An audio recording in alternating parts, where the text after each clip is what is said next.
President Park Geun-hye has embarked on an 8-day tour, which will first take her to Washington, D.C. to take part in the fourth and final nuclear security summit, then to Mexico City for a state visit. While in the U.S. Capitol, not only will she attend the Global Leaders Summit, but she's also slated to hold a series of bilateral and trilateral summit talks on the sidelines to keep the heat on North Korea. Our presidential office correspondent Song Ji-sun starts us off. President Park Geun-hye embarked on an 8-day trip to Washington and Mexico City on Wednesday.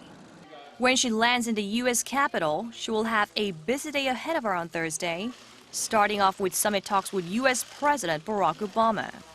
Trilateral talks with Obama and Japanese Prime Minister Shinzo Abe will follow, with all three leaders discussing countermeasures and sanctions on North Korea's nuclear aggression. After that, President Park and Abe will hold a one-on-one session. President Park is set to then meet Chinese President Xi Jinping for an in-depth conversation on North Korea.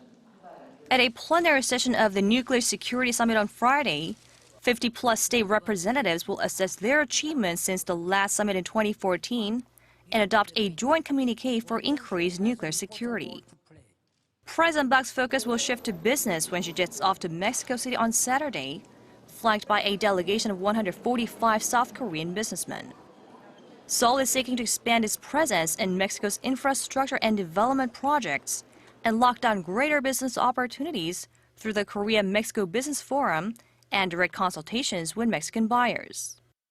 Before flying home, President Park will invite Korean residents in Mexico to a dinner. A cultural event promoting the Korean wave, or Hallyu, is also on her schedule. Song Ji-sun, Arirang News.